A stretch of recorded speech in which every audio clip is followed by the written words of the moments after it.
এমন একটা ঘটনার কারণে চাঞ্চল্যের সৃষ্টি হয়েছে এলাকায়, যেখানে দেখা যাচ্ছে একটা মহিলা মানুষকে জিনে ধরেছেন, আর সেই জিনের খাতিরেই মূলত বাঁশের জারের আগায় উঠে পড়েছিলেন। আর তৎক্ষণাৎ ফায়ার সার্ভিসের একটা টিম এসে তাকে উদ্ধার করতে ব্যস্ত। ঘটনাটি ঘটেছে হালুয়াঘাটের বিলরুয়া ইউনিয়নে, যেখানে দেখা যাচ্ছে এলাকায় এখন থমথমে অবস্থা। এলাকার প্রচুর মানুষ জমায়েত হয়েছেন বিষয়টা দেখার জন্য। আসলে জিনে অনেকেই বিশ্বাস করেন, কিন্তু বাস্তবতা হচ্ছে জিনকে আপনি সরাসরি চোখে কখনো দেখেছেন কিনা। যদি দেখে না থাকেন তাহলে এই ভিডিওটি দেখলে পুরো বিষয়টা আপনার খুলাসা হয়ে যাবে। আসলে বাস্তবে জিনের আসর মানুষের উপর পড়ে, এটার বাস্তব প্রমাণ এখানেই।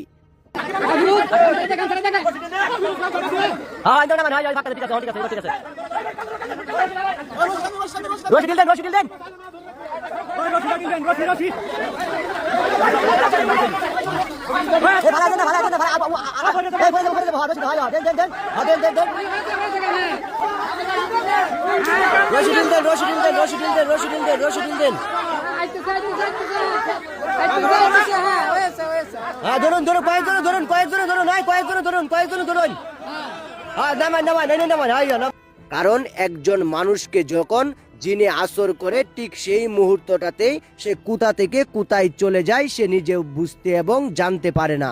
আর এখানে সেই বিষয়টাই দেখানো হচ্ছে। বাস্তবতা এটাই, জিনে যদি কাউকে ধরে তাহলে সেখানে তার কোনো অস্তিত্ব থাকে না, তার যে স্বাভাবিক জ্ঞান সেটাও থাকে না। আর সেটার বাস্তব প্রমাণই এখানে।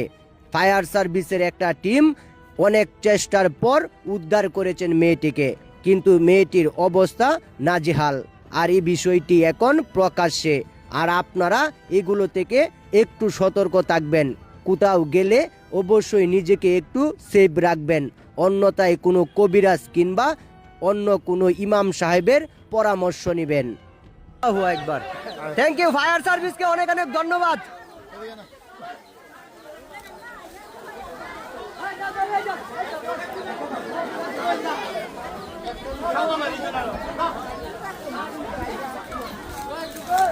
আসলে আপনারা কতক্ষণ যাবত এটা আসলে করতেছিলেন? প্রায় আমরা আসছি এক ঘন্টা মতো, এক দেড় ঘন্টার ভিতরে, মানে এই মাত্র আপনি উদ্ধার করলেন না? তো ফায়ার সার্ভিসকে অসংখ্য ধন্যবাদ। আসলে বিশেষ করে আপনাকে অনেক ধন্যবাদ, আপনি অনেক কষ্ট করছেন। আসলে ফায়ার সার্ভিস আমাদের জনসাধারণের জন্য এবং সবার জন্যই ভালোবাসা থাকবে। আপনাদের ফুলপুর হালুয়াঘাট, আচ্ছা, আমাদের হালুয়াঘাট উপজেলার ফায়ার সার্ভিস। তো আমরা যারা হালুয়াঘাট উপজেলায় আছেন তারা আমাদের ভিডিওটা দেখবেন। ওনারা আসলে আমাদের জন্য অনেক কষ্ট করছে এবং একটা যে প্রাণটা চলে যাওয়া ছিল এটা বাঁচায় নিছে ফায়ার সার্ভিস। তো অসংখ্য ধন্যবাদ ফায়ার সার্ভিসকে আর আপনার হেল্প করার জন্য। আচ্ছা, থ্যাংক ইউ, অসংখ্য ধন্যবাদ।